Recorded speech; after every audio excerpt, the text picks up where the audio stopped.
O ministério de Jesus. A história que a maioria das pessoas conhece de Jesus é contada no Novo Testamento.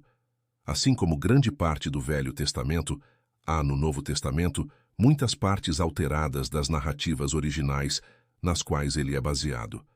Além disso, provavelmente menos de 5% de tudo o que Jesus e seus seguidores originais ensinaram é encontrado na Bíblia. Muitas mudanças e exclusões no Novo Testamento foram feitas por conselhos especiais da Igreja. O processo de edição começou já em 325 da nossa era, durante o primeiro concílio de Nicéia, e continuou até o século XII. Por exemplo, o segundo sínodo de Constantinopla, em 553 da nossa era, deletou da Bíblia as referências de Jesus à reencarnação, que era um conceito importante para Jesus e seus seguidores iniciais. Mais tarde, os conselhos luteranos do século XII acrescentaram um dogma na Bíblia que nunca foi ensinado por Jesus: o conceito da Santíssima Trindade.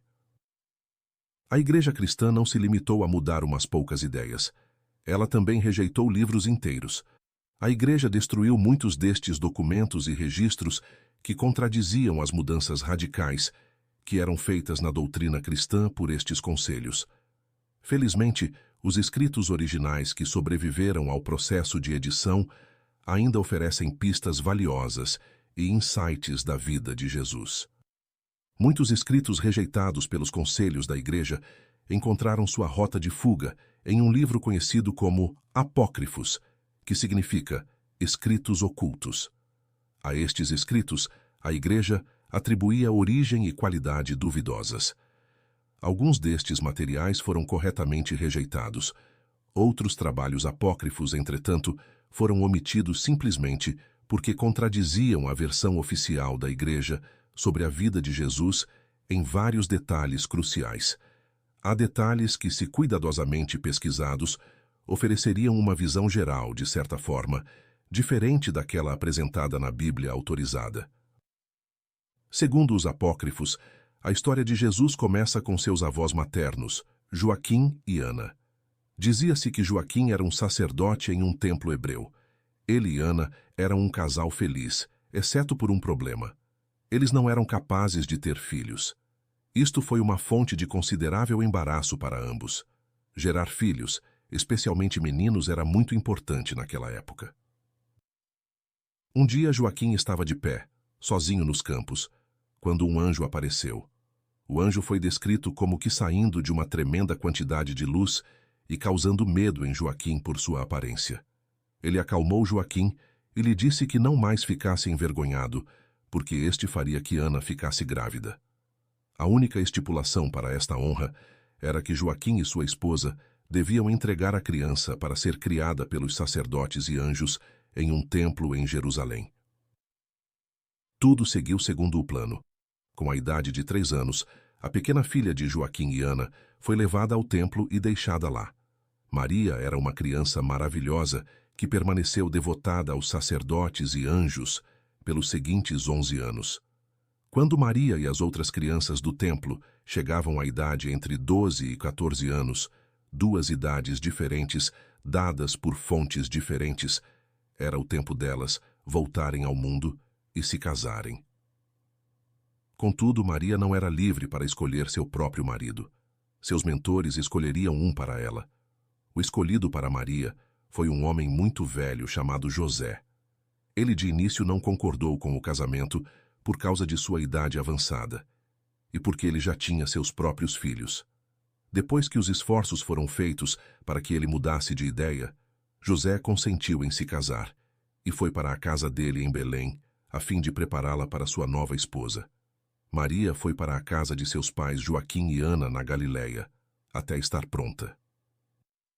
Enquanto ela estava na Galileia, um anjo chamado Gabriel apareceu diante dela, anunciando que ela daria à luz ao novo Messias. Maria estava confusa e disse: "Como pode ser isso? Pelo visto, segundo meu voto de castidade, eu nunca tive contato sexual com homem algum. Como posso gerar uma criança sem a adição da semente do homem?" A isto o anjo respondeu e disse: "Não pense nisto, Maria, pois você não conceberá do modo comum. Porque sem dormir com homem conquanto virgem, você conceberá, e conquanto virgem dará leite de seus seios. Porque o Espírito Santo virá sobre você, e o poder do mais alto abrigará você sem qualquer calor da luxúria. Então aquele a quem você dará a luz será sagrado, porque será concebido sem pecado, e deverá ser chamado de Filho de Deus. Então Maria, unindo as mãos e elevando os olhos aos céus, disse: Veja a criada do Senhor, que seja feito a mim o que você disse. Maria capítulo 7, versículos 16 ao 21. Vários pesquisadores acreditam que as histórias dos nascimentos virginais podem ser baseadas em casos de inseminação artificial. O nascimento virginal significa apenas que a mulher não foi engravidada por um homem, mas que, ao invés disso, gerou um filho pela ação de um anjo. Se considerarmos que muitos anjos no Novo Testamento são tutores, a inseminação artificial se torna uma possibilidade distinta. A conversa acima entre Maria e o anjo dela expressa uma forte crença espiritual e moral ligada ao ato da concepção. A fecundação por um anjo era considerada sagrada e desejável, mas a concepção por humanos era frequentemente considerada pecado. Para alguém engajado em inseminação artificial, haveria uma razão prática para se criar uma tal distinção. Ela ajuda a manter o controle sobre as características físicas do futuro bebê, algo que não pode ser assegurado no cruzamento humano aleatório. Ao inseminar artificialmente 2 ou mais gerações em uma linhagem, a pureza do produto final é grandemente aumentada. Isto é explicado hoje por cruzadores de animais que controlam estreitamente a inseminação e o cruzamento dos rebanhos de geração em geração para trazer animais cada vez mais fortes, mais puros e maiores. A este respeito, é significativo que a prole dos alegados nascimentos virginais sejam frequentemente descritas como fisicamente perfeitas e de aparência não usualmente bela. Conquanto algumas destas lisonjas fossem sem dúvida devido à tendência dos seguidores em verem seus líderes religiosos sob a melhor ótica possível, as histórias de gravidezes induzidas por um anjo durante gerações consecutivas, tais como a história que cerca Jesus, fortemente sugeriria um esforço de entrecruzamento. Esta discussão não significa desrespeito para com a personalidade de Jesus, ao sugerir que seu corpo foi gerado como se geram vacas, mas esta é a imagem que emerge. O desdém expressado aos sacerdotes pelos anjos bíblicos quanto ao método humano de concepção foi aparentemente baseado em meras preocupações práticas para assegurar um bom cruzamento, mas não obstante, isto foi levado até o coração pelos sacerdotes iniciais e se tornou um maior elemento de muitas religiões monoteístas. Nos dias bíblicos, os seres humanos eram também pesadamente vilanizados como grandes pecadores, para justificar o tratamento bárbaro que estes sofriam nas mãos de Deus e seus anjos tutelares.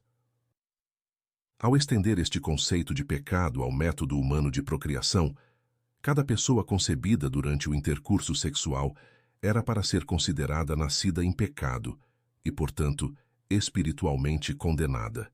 Que dilema assustador isto criou! A cada vez que um homem e uma mulher geravam uma criança, eles tinham condenado um ser espiritual, ainda que os impulsos humanos para produzirem crianças fossem tão fortes. O ensinamento religioso de automática condenação espiritual, por causa da procriação humana, gerou um conflito poderoso entre a direção para a liberdade espiritual e a motivação física para se reproduzir. O resultado foi a intensa ansiedade sobre o assunto do sexo e um aumento da atividade sexual não procriativa, tal como a homossexualidade, o autoerotismo, as formas não procriativas de intercurso, a pornografia, o voyeurismo e o aborto. A ironia nisto é clara. Estas religiões que mais fortemente têm condenado o pecado inerente em todos os seres humanos também têm sido aquelas que mais vocalmente se opõem ao sexo não procriativo. Estes ensinamentos tinham um outro efeito importante. Eles ajudaram a reduzir a resistência humana em se engajar numa guerra. É mais fácil para uma pessoa religiosa matar alguém se ela acredita que a vítima é inerentemente pecadora. Felizmente, hoje a maioria das pessoas não acredita mais dessa forma, incluindo a maioria dos clérigos. Se algo como dar à luz a uma criança é visto como um evento feliz, é isto exatamente o que deve ser. A despeito disso, ainda encontramos algumas das velhas ideias se imiscuindo. Um pequeno número de filósofos, psiquiatras, líderes religiosos e sociólogos continuam a proclamar que os seres humanos são inerentemente maus e malignos, seja com base religiosa ou científica. Isto contribui pouco para a nossa cultura, exceto para manter a ansiedade sexual e a guerra vivas. Depois da experiência de Maria com o anjo, José viajou de sua casa em Belém para buscá-la na Galiléia. Para seu pesar, ele descobriu que sua jovem noiva já estava com vários meses de gravidez. Pensando que ela havia se tornado uma adúltera, José fez preparativos para abandoná-la. Entretanto, um anjo interveio e o convenceu que Maria ainda era uma virgem. José ficou com ela na Galiléia até seu 9º mês de gravidez. No 9º mês, eles decidiram ir para a casa de José em Belém, para que a criança nascesse lá. Segundo os livros apócrifos, o casal não chegou em casa a tempo. Maria entrou em trabalho de parto perto dos arredores de Belém, e um abrigo tinha que ser imediatamente localizado para ela. O que eles encontraram foi uma caverna.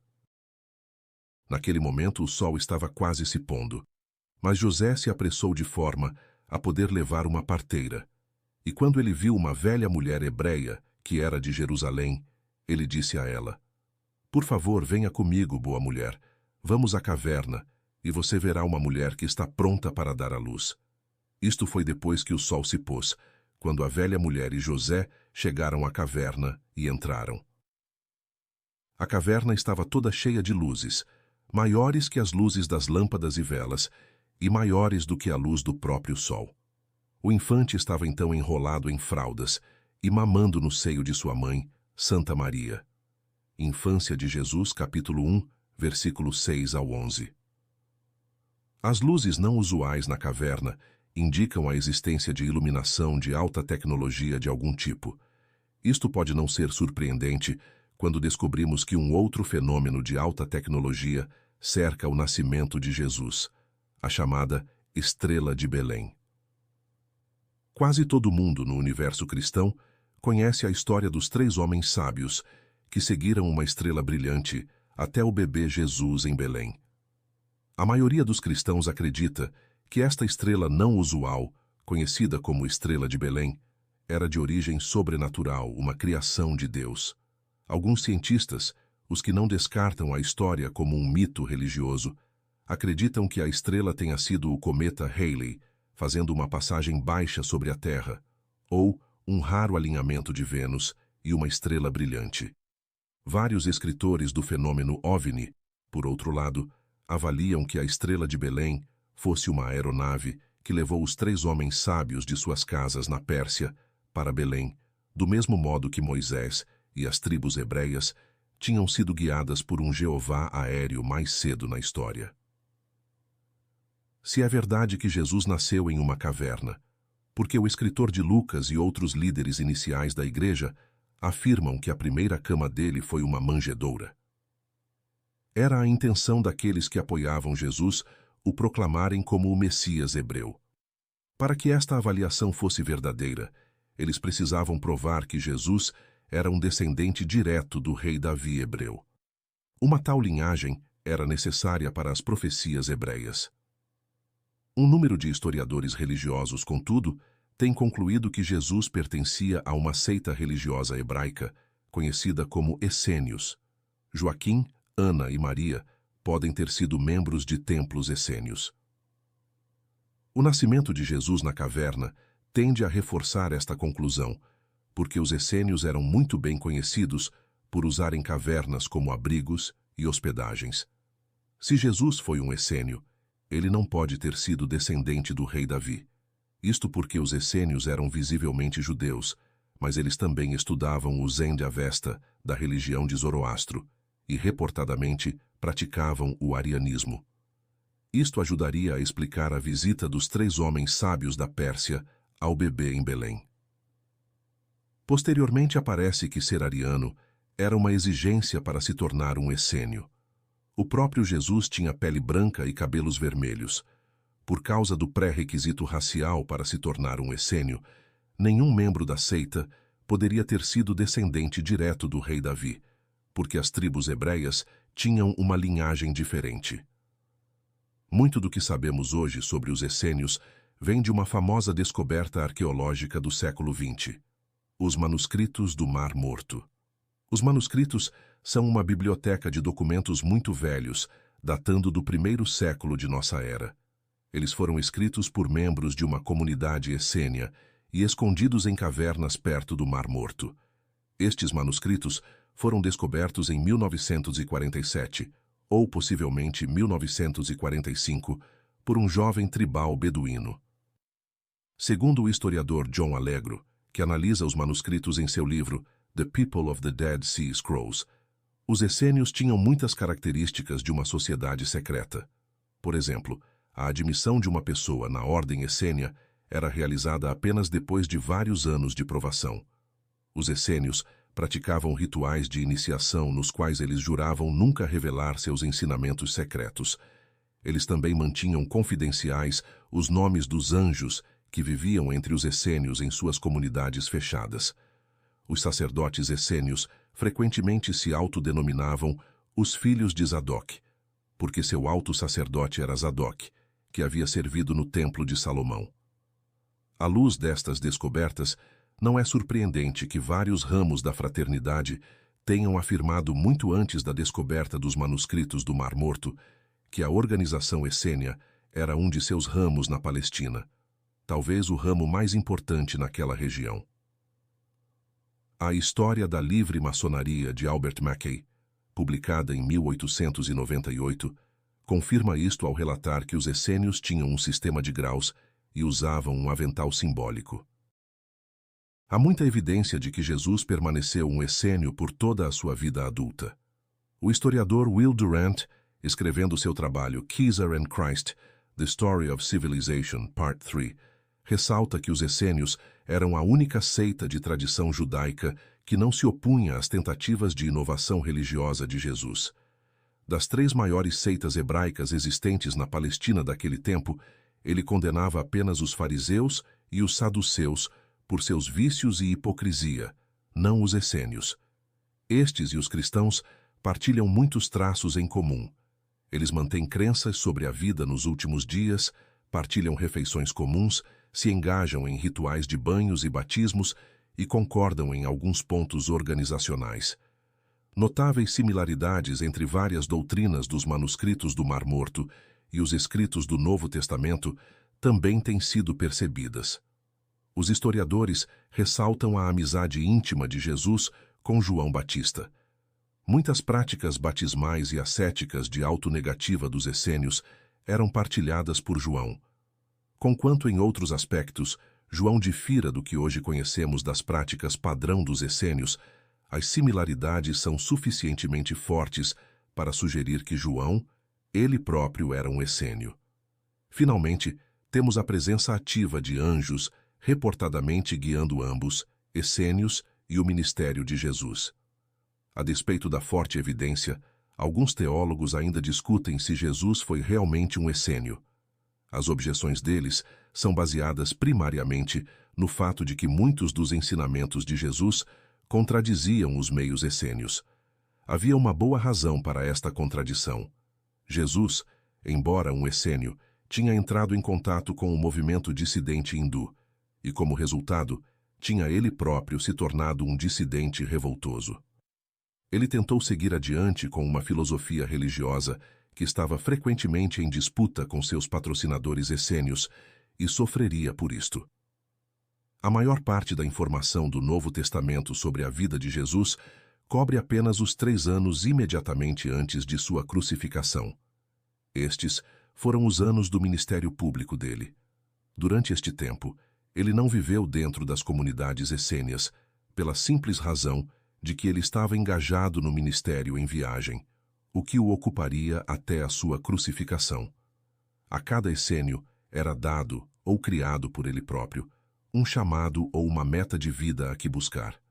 Jesus buscava a sua, como um professor na estrada. Tanto no Novo Testamento quanto nos livros apócrifos, a vida de Jesus parece ser muito bem coberta, até aproximadamente a idade de 5 ou 6 anos. Então, abruptamente, há um completo vazio de informação sobre onde ele foi ou o que ele fez. Descobrimos no Novo Testamento um episódio de Jesus aparecendo diante dos sábios hebreus com a idade de 12 anos, seguido de 18 anos de silêncio, nos quais as atividades de Jesus não são relatadas. Repentinamente, por volta da idade de 30 anos, Jesus reemergiu e lançou sua curta e tumultuada carreira religiosa. Onde ele tinha estado? O que ele havia feito durante estes anos desconhecidos? A maioria dos cristãos acredita que Jesus passou sua adolescência e juventude trabalhando para seu pai como carpinteiro. Sem dúvida, ele ocasionalmente visitou seu pai e aprendeu carpintaria durante suas visitas.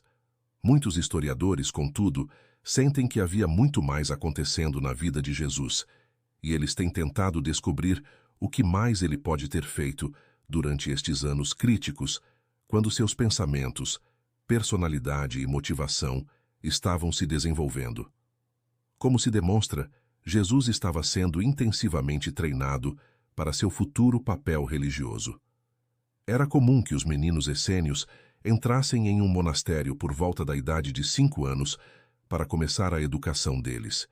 Isto responderia pelo súbito desaparecimento de Jesus da história naquela idade. Alguns pesquisadores acreditam que Jesus foi trazido e educado na comunidade essênia, acima de Haifa, pelo mar Mediterrâneo. Ele aparentemente permaneceu lá até sua adolescência. Com a idade de 12 anos, ele fez uma viagem a Jerusalém em preparação para o seu Bar Mitzvah, no ano seguinte. Foi durante esta viagem que Jesus então desapareceu da história novamente. Agora, para onde ele foi?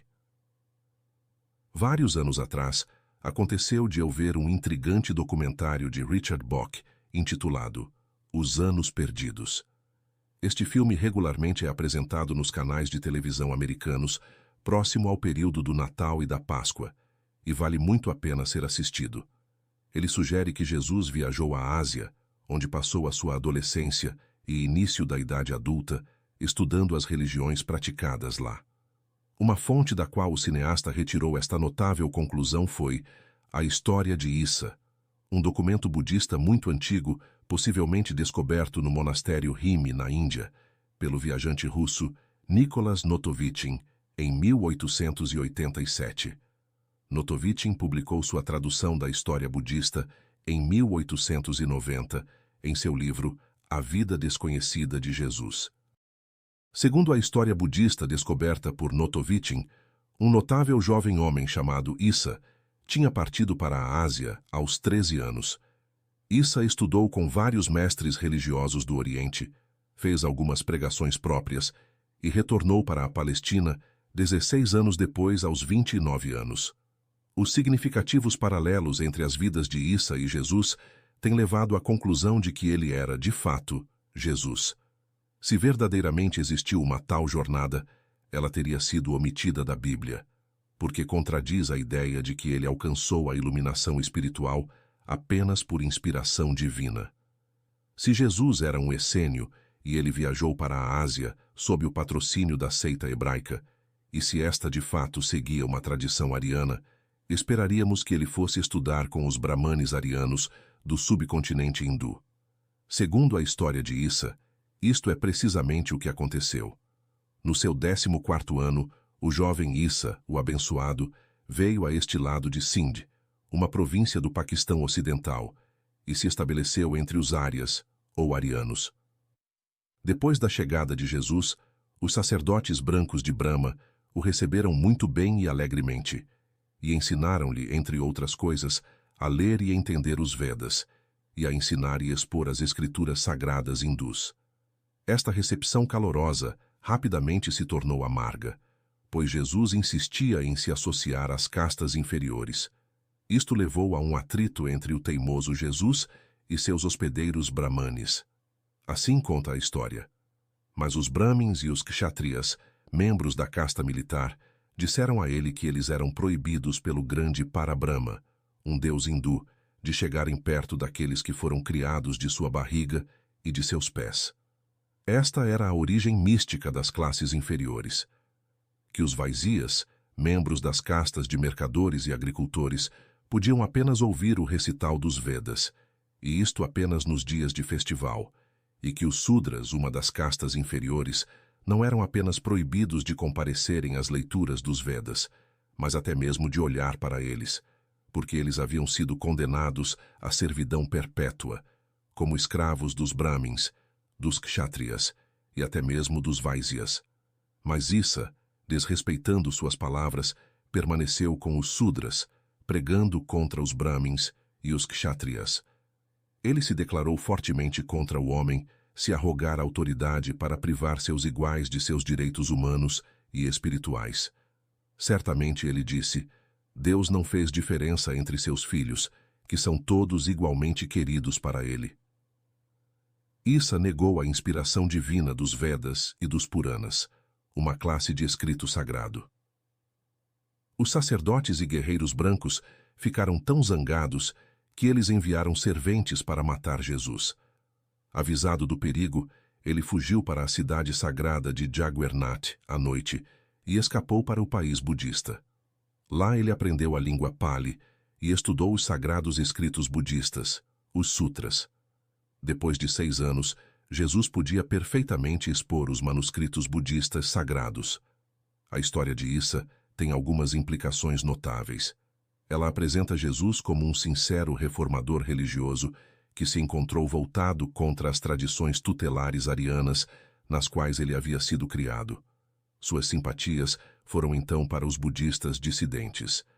A influência budista nos ensinamentos de Jesus são vistas em alguns lugares, como no Sermão da Montanha, que contém uma filosofia fortemente similar ao budismo dos dias dele.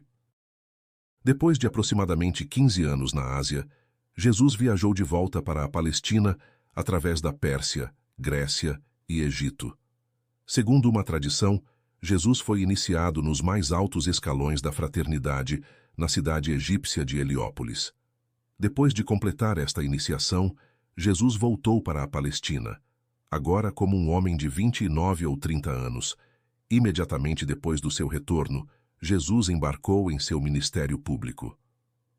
A fratura entre Jesus e seus hóspedes arianos na Índia não pareceu, de início, afetar adversamente o seu relacionamento com a ordem essênia.